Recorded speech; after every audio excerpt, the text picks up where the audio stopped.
Story 1. Making arrests. I am a police officer on a hospital campus. The majority of my time on calls involves calming disgruntled patients and visitors and directing them to the services office so they can express their frustrations without taking it out on the staff. Most of my work consists of helping lost individuals because the hospital is quite large. However, there are times when lines are crossed and arrests need to be made. While I am proficient at it and in the steps leading up to it, I dislike doing it. I genuinely dislike going hands-on, the arrest itself, and the trip to the jail, along with the hours of reports that follow. Given my way, I would de-escalate and resolve every problem verbally, the old Mr. Rogers approach. Unfortunately, that is not always possible, and it is never a good feeling when I have to put Mr. Rogers on hold. That said, I always make a point to remember my manners. If I am going to make an arrest, at least the individual will remember that I was respectful throughout the process. Story 2. I have very few tasks available to complete. I spend most of my days trying to find something to do so I can report actual hours worked. I am genuinely concerned every day that I could lose my job due to a lack of productivity. Story 3. The corporate insincerity. People who get excited about training graduations or act like it's a high school pep rally. It's a company that values stock buybacks over its employees. Story 4. I am expected to reply to requests on the same day, yet I can wait 2 weeks for responses that I need from colleagues in my company. Story 5. Management that is disconnected from the field makes decisions without understanding what needs to be done. Story 6. The boss's wife interjects herself into my life, trying to tell me what to do. I didn't ask her. Story 7.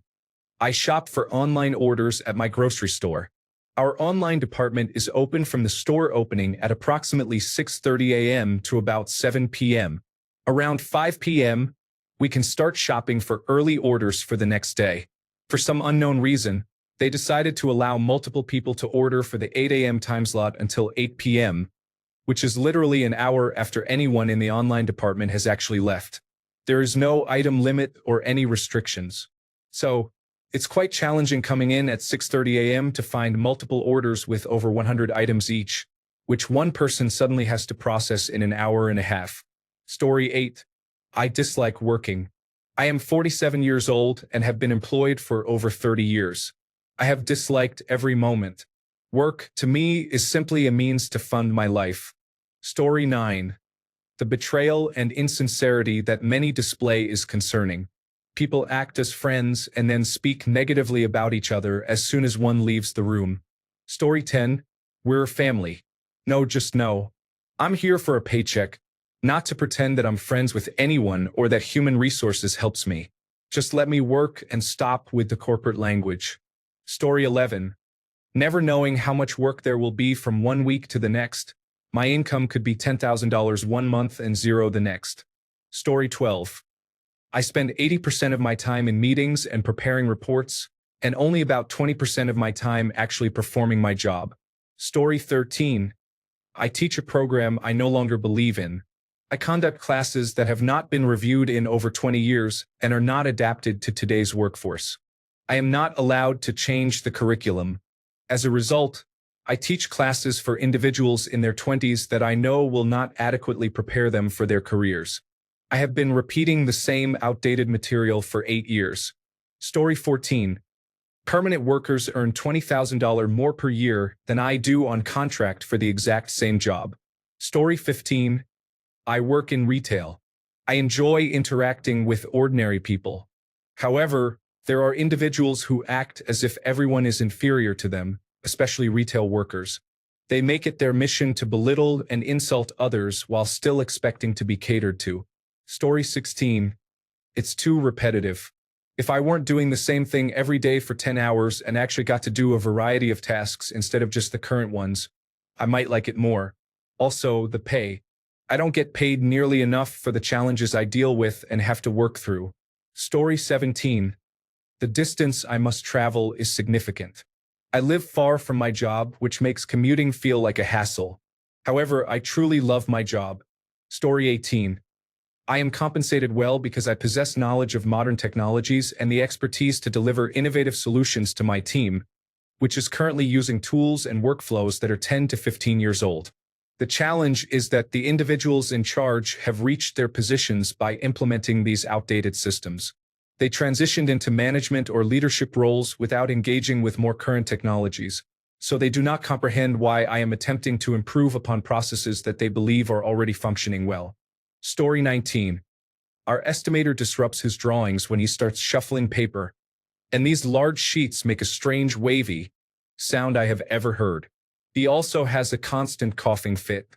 Everyone else is chatty, and our phones constantly ring with telemarketers because my older bosses haven't updated to a better phone system. Keep in mind, I'm an accountant. I'm writing checks for thousands and hundreds of thousands of dollars while this goes on, making it hard to focus. I literally come in on the day the business is closed to catch up because it's the only quiet time when I can think. My blood pressure is through the roof by the end of the workday. Story 20. Taking care of our clients' wants and needs is essential for job security. It is frustrating that upper management, who should be addressing these issues, often spends more time focusing on their careers than on fulfilling their responsibilities. Story 21. Executives are living proof that we do not live in a meritocracy. They can barely power a computer on, let alone use one. Yet, we have to accommodate them and deal with their so-called problems, which are often just manifestations of their own misunderstandings. Story 22. I work remotely from a different state. It's a small business, and I miss out on everything. Yearly parties, spontaneous team meetings, and meeting our clients in person. I feel lucky to work from home, but sometimes I feel like I'm missing out. Story 23. My boss is so scared of the head chef quitting that she lets her get away with anything. She treats everyone poorly, disappears frequently, and I have literally watched her pull out mini bottles of liquor and take shots at work. Story 24. My company spends a significant amount of money to bring in outside consultants to review our processes. What works, what doesn't work, and how to make adjustments. Why not save the money and simply ask our own employees about these matters? Those involved in the process are the best reviewers. Additionally, no consultant is likely to provide a satisfactory answer. They must justify their existence. Story 25. Clueless, uneducated managers who all belong to the good old boy network. In my workplace, only one of them has an actual business degree. Even his boss is just a promoted toolmaker. There is not an intelligent mind among them. Story 26. My boss plays favorites and wants us to compete for her approval. I dislike you, Ellen. Always have, always will. Story 27. People call me into meetings and tell me a bunch of things they want done in quick succession. I am not going to remember all of that. Please write an email with bullet points if needed. Story 28. 20 people joining a call for an hour, talking indirectly and passive-aggressively to each other while achieving nothing. Story 29. Sometimes animals die. I work as a livestock caretaker. I would prefer to deal with damaged items or waste everywhere rather than an animal dying. Story 30. The pay is challenging. Working for a small business that you are passionate about in an industry known for not being profitable can be difficult. Story 31. Doing staffing. I am a senior engineer.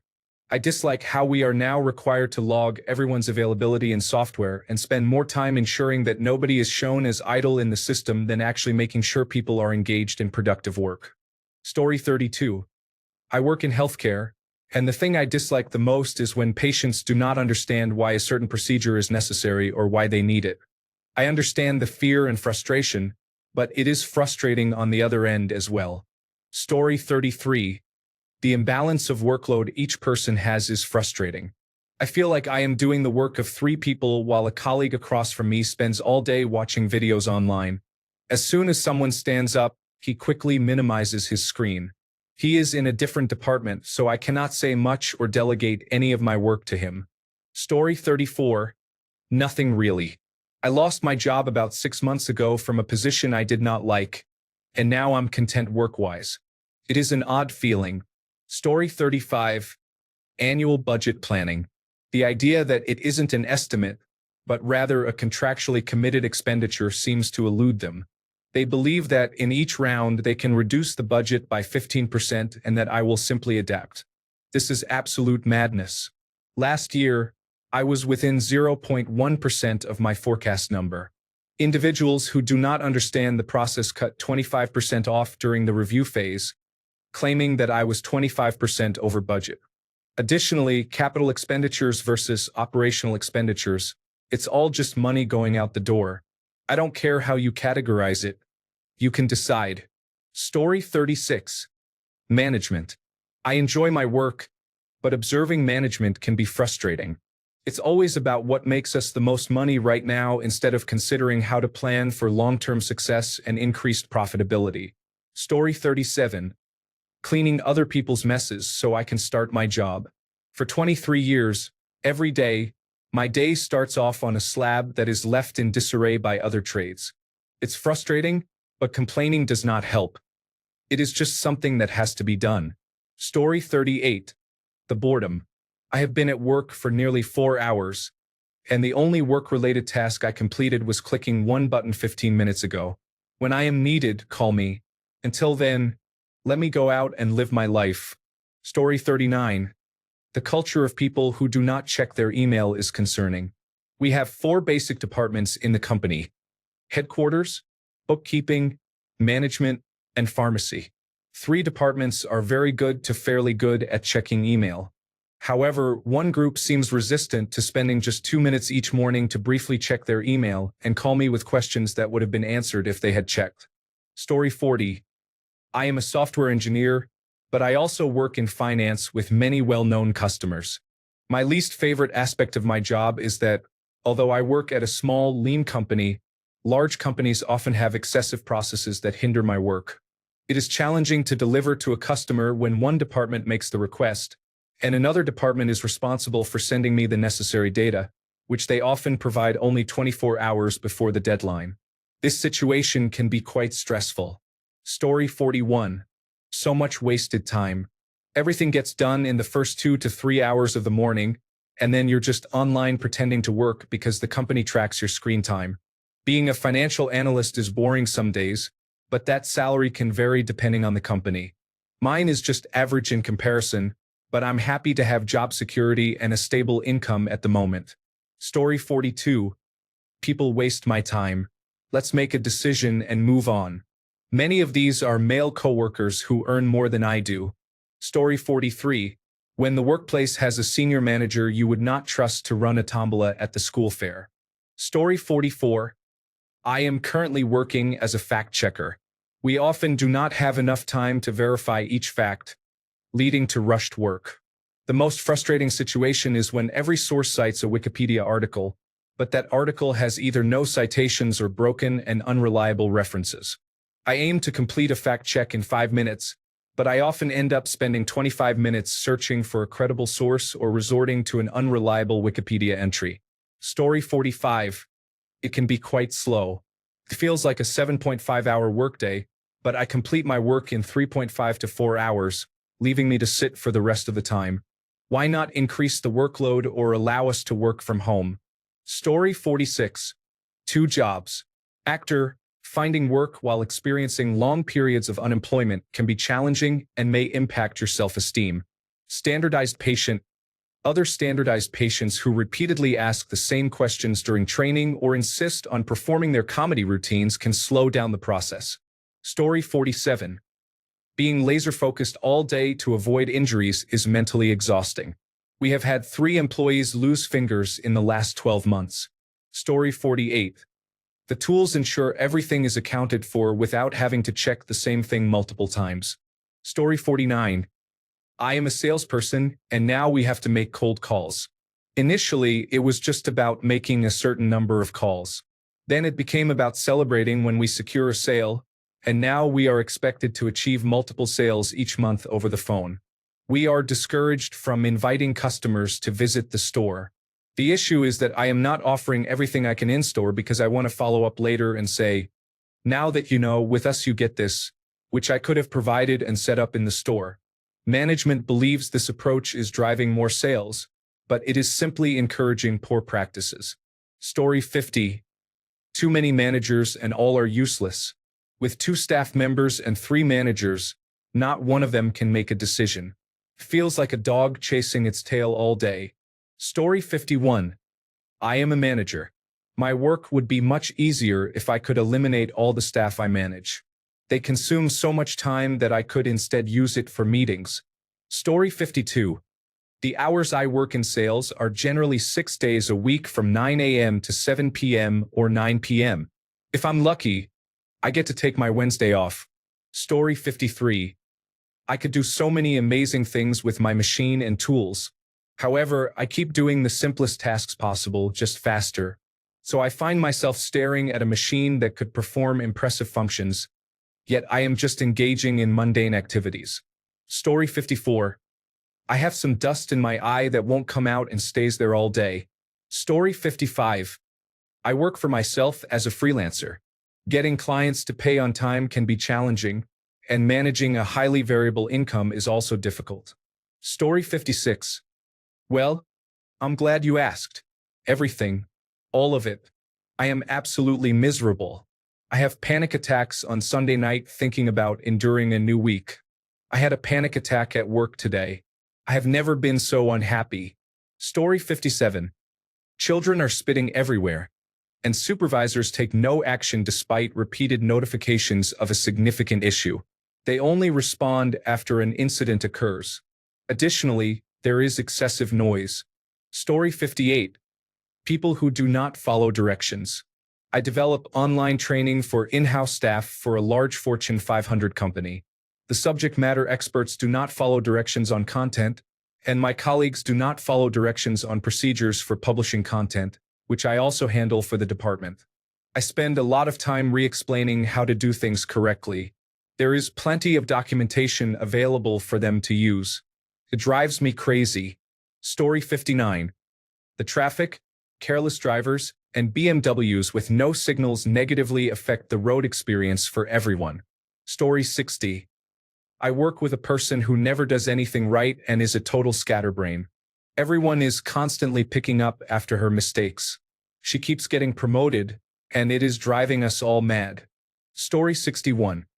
If I make a mistake, a lot of people's work will go to waste, or I can contract human immunodeficiency virus, hepatitis, or any number of bloodborne diseases if I'm not careful. Story 62. I have to be available all the time. Even when I take days off, I can still expect a call. I would love to turn my phone off for 24 hours. Thank goodness it pays well, and I enjoy almost every other aspect of it. Story 63. I have to stay here for 8 hours a day, 5 days a week, even though I often complete all my tasks in just 2 days and spend the rest of the week doing nothing. Story 64. The inconsistency of the workflow is challenging. I have a set schedule, but my workflow is dictated by client requests, leaving my time dependent on the clients. Some days there's very little activity, just 2 emails and a few chat messages. Yet I must be available the entire day. Other days I might have 10 clients contacting me at once, making it difficult to remember to eat, drink, or take breaks for 8 to 9 hours. Story 65. Snow. I work in an office, but I am competent with all the equipment, which makes me a backup snowplow operator. I don't dislike running the equipment. It's a nice change and oddly relaxing. However, it usually means working at night, and I'm at an age where I can't handle a lack of sleep. Additionally, customers and tenants often expect that a foot of snow will be cleared within 5 minutes of the storm ending. It's unfortunate that your 5-acre lot isn't bare pavement when you arrive. The snow stopped just 10 minutes ago. The high-traffic areas and early opening stores have cleared lots, allowing us to manage the rest. Also, why are you parking in the areas that have not yet been cleared? 1 lane over is clear. Please park there and walk the extra 20 feet. Story 66. Our busy season is from October to December, followed by a blackout period for paid time off in January. My largest project occupies February, March, and the first week of April. I am unable to travel during the holidays, spend spring break with my child, or take time off for almost 6 months of the year. My nerves are frayed at the end of this period, and I desperately need a vacation but haven't had the time to plan one due to the busyness of the past 6 months. Story 67. Rude customers. Some have a right to be upset, but their aggressive and demanding approach makes it difficult to manage the call and assist them. Others are wrong but still assertive. Then there are the yellers. I just stay silent until they run out of energy. Story 68. Lazy coworkers, along with the inability to implement improvements or adopt new technologies, contribute to my burnout in development, which has hindered future opportunities. This applies even on a case-by-case basis.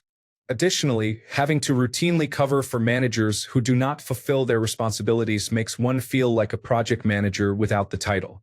It's frustrating. Story 69.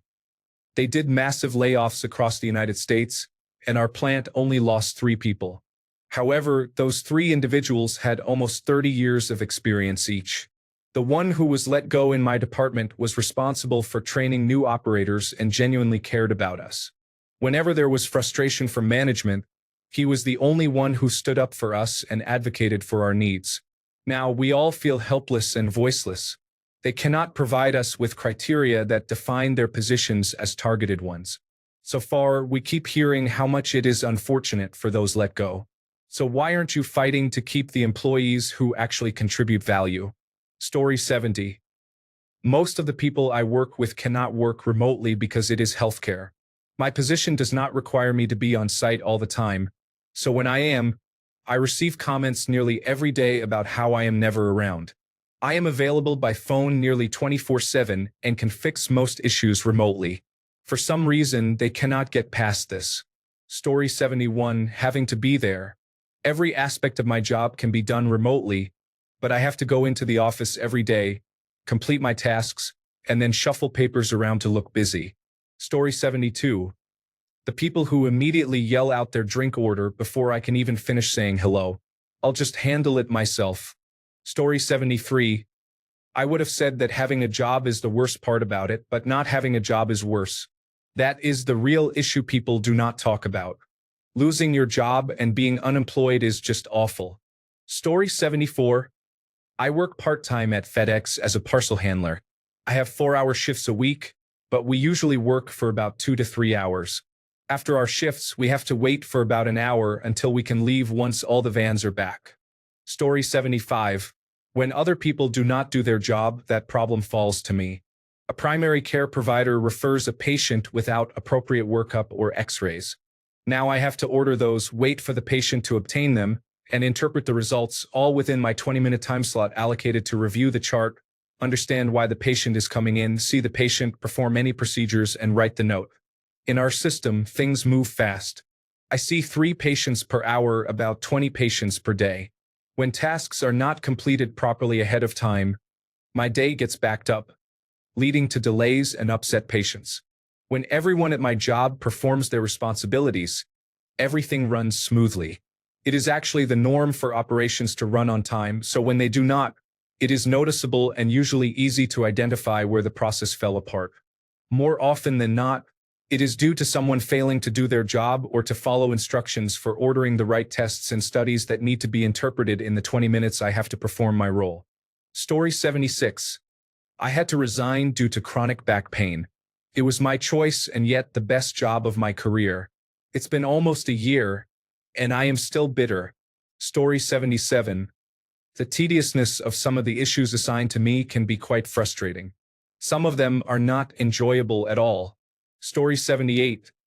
It's far from constant with my job.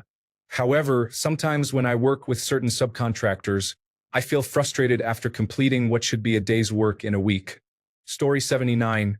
My boss and 3 levels above my boss have no idea what I do and how important it is. Story 80. My manager frequently asks for assistance with simple tasks, such as using Excel or sending a document for signatures. Feels like a waste of my time. I wonder how some people manage to get these jobs when they barely know how to save a PDF. Story 81. My supervisors have often been difficult to deal with, and I'm not complaining or playing the victim, but I have had poor luck in this regard. They either seem to be on a power trip, miserable, or indifferent to the extent that the business cannot pass health inspections. There have also been shady practices. The last supervisor I had was power-hungry and engaged in questionable behavior. although she did provide a good reference for my programming advancements. It was very obvious she had her favorites, which caused numerous problems. I don't understand why some people act as if they are above reproach when they become supervisors. I witnessed a building manager become submissive around a domineering supervisor, and I wanted to urge him to assert himself since he was above her in terms of authority. In the end, she got her way, and he remained in the corner of the room, visibly defeated. Story 82. The social media aspect involves posting weekly to demonstrate activity, excitement, and relevance. Each reel takes an hour to create, which is the most challenging part of branding. Story 83. One of my supervisors makes me feel a little bad.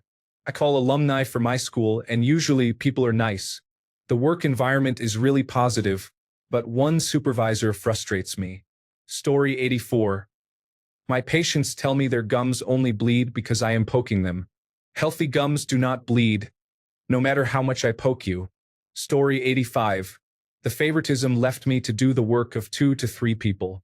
I experienced gaslighting whenever I asked questions. There was no acknowledgement of the overtime and extra effort I put in to keep everything running. Story 86. Learning and development nurse. The 12-and-a-half-hour night shifts have disrupted my normal sleep pattern. Additionally, my supervisor, who has been with us for about a year and a half, is now expecting increasingly more extra work from the staff, which is frustrating for floor nurses.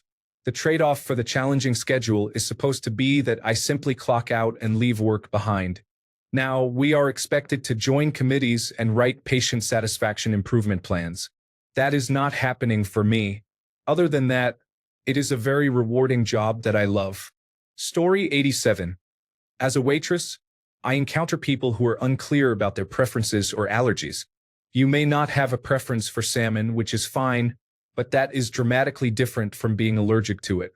If it is a severe food aversion, I will note allergy on the order sheet. The same applies to religious dietary restrictions. I will inform the chef and advocate for customers whose religions prohibit them from eating certain foods. Some customers have even witnessed me arguing with a chef about these restrictions. Story 88. Honestly, I dislike telling people what my job is. I work in technology.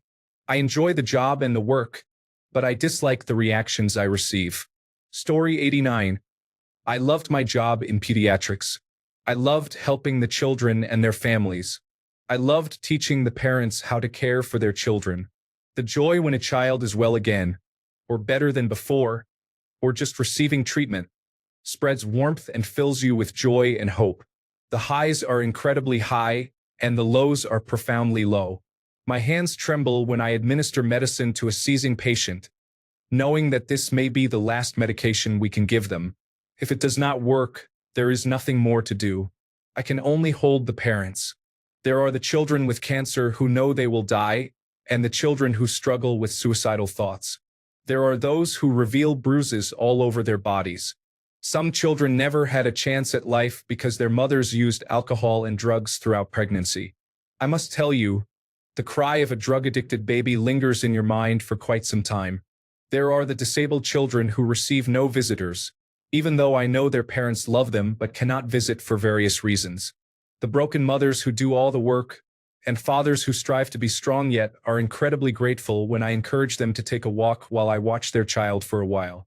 It is sad, but fulfilling, hopeful, and joyful. It is the best job I have ever had. Story 90. I work in the service industry, and what I genuinely dislike the most is how tired the job leaves me. Additionally, I can't afford to work in this job and live in the same city. I am extremely fortunate that my customers are nearly all fantastic. I have been here for 4 years and have been yelled at only once by a person I never saw again. It's a small local business that has been open for 40 years. It's hard on my body, so I don't know how much longer I can keep doing it, but I know I will miss it when I'm gone. Story 91. Just the fact that I have to do it on days when I'm not feeling it. I like my job a lot, but nothing feels more pointless than sitting in front of a screen just because I feel obligated to. Story 92. The people I work with in the office are great, and my boss is amazing, but my customers often make mistakes that complicate my job, and there is no accountability for their errors. Story 93. If I make a mistake, my two superiors act as if they need to worry about me and become concerned. I am human. I make mistakes. They do too. Everyone in the company does. Why am I the only one who is micromanaged? Story 94. It's very slow. I like to be busy all the time and thrive on it. I often sit and read PDF versions of books to fill my time. It's frustrating to try and look busy when you aren't. I have asked many times for more work. Story 95. Being required to be at a specific place at a certain time can be challenging. If I could choose when to start and work for 8 hours, that would be much more appealing on a personal level, but it is unrealistic for my current job situation. I understand that some jobs offer that flexibility, but it is not an option for me at this time. Story 96. Passive-aggressive complaints from my boss arise when he has to review my work, knowing we are not completely finished putting the finishing touches on it. If I have a 60% check, wouldn't you also expect to be only 60 to 70% of the way there? Story 97. My coworkers are truly troubling individuals. One is a proud Holocaust denier, and another believes we should harm Palestinian children. Story 98.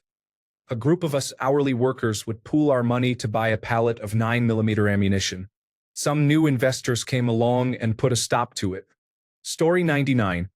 My previous job at a group home took pride in having questionable practices and penalized employees for addressing them. Story 100. The customers act as if we do not exist, running their carts into us, cutting us off while we are trying to fill orders, or stopping in front of us and remaining stationary for 5 to 10 minutes while we are trying to complete our tasks. Can be very frustrating at times. Story 101. Being told my job is customer service when it's actually about providing competent and safe medical care. I'm tired of the patient satisfaction scores concerning issues like wait times and whether they received a cup of coffee quickly enough while waiting. Story 102. Needing to have one in the first place is frustrating, but for the job specifically, I find dealing with customers challenging. Sometimes, people make foolish decisions, like bypassing the speaker and saying, "Oops, I forgot to order. Can I order at the window during this busy rush?" It's exasperating. Story 103. My boss used to do my job and still does. I feel more like her secretary, which drives me crazy. I'm at a senior level, but I am not allowed to make any decisions on my own. Story 104.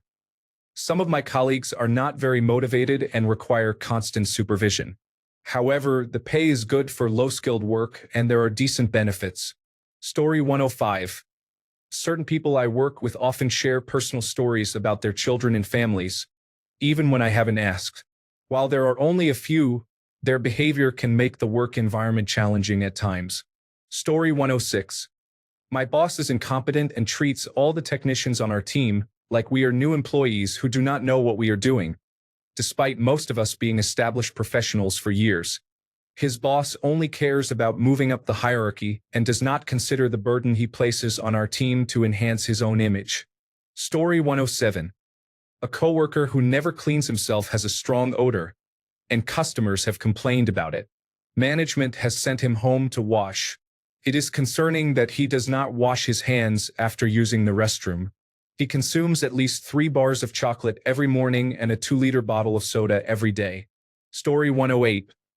I work at a local tribal casino in the Pacific Northwest, and over the last 2 years, it feels like the customers are just dollar signs instead of people wanting to enjoy some entertainment. My bonus every quarter is based on customers losing millions of dollars. If they don't produce, they're replaced, and a new customer is placed in front of me. It's honestly sad to me now. Story 109. I love my job and what I do, but I cannot stand the lack of quality control in properly training staff on our current operating standards and procedures. It seems that every day we have to educate people who do not understand their responsibilities, which becomes incredibly repetitive and frustrating. Additionally, it is frustrating that some individuals insist on having things done their way without fully understanding the impact their requests have on other teams. Story 110. Commute and hours. I leave work quite late. My days are mostly consumed. I go home, walk the dog, and prepare dinner, and it's almost 8 p.m. already. Story 111. The upper management is trying to undermine my department by fabricating negative information so one of the vice presidents can eliminate the standards we have in place. This would allow them to manipulate numbers at the expense of our integrity and the structure of these standards. The same metrics in place have made us the most accurate and fastest warehouse with the highest productivity in the network. This warehouse is situated in an area with little to no warehousing, filled with manufacturers but lacking large stores for storage. Anything said can seem intelligent if it's based on lies and fabrications. I just had a call with my director of operations, who clarified that we are not 2 weeks behind. We are only 2 days behind. Story 112. My team, including my boss, seems to be against voicing opinions. We are meant to be collaborative, but everyone just summarizes their work during our bi-weekly team meetings and weekly meetings with 3 teams that report to my boss. When I or anyone tries to ask for advice, explaining the issue and suggesting possible solutions, we get no response. Usually, someone will respond but appears non-committal and diplomatic. In the end, there is rarely open discussion or input that would help in making a decision, even from my boss, who often says, "I'll support whatever you decide." Story 113. Having a line manager who allowed a coworker to slack off and not meet their quota, and then left their successor to manage the situation, has now caused a significant problem. Story 114. I am a security guard who works in some challenging areas. I dislike dealing with individuals struggling with substance abuse. Recently, I witnessed an incident where a man assaulted a woman on the property. I informed him that the police were on their way and that he was not allowed to return. Despite this, he continues to linger around the property, waiting for a shift change to try and sneak back in. Substance abuse is a serious issue. Story 115. The equipment never works properly, and the workspace is too small for it to function effectively. They won't renovate it because then they would have to update it to the new Occupational Safety and Health Administration Code. Technically, it is already in violation, but it was grandfathered in. Story 116. I dislike when people say I sound like I'm reading from a script. I work in a call center. Did you want me to hold your hand and cry while I explain your health benefits? Story 117. I have to decide whether to let probationary employees go. They dedicate everything to working for my company, often moving with their families and buying houses. However, due to the nature of our work, if they do not meet safety or efficiency standards, they are let go. It is difficult to see a middle-aged man cry because he does not meet expectations.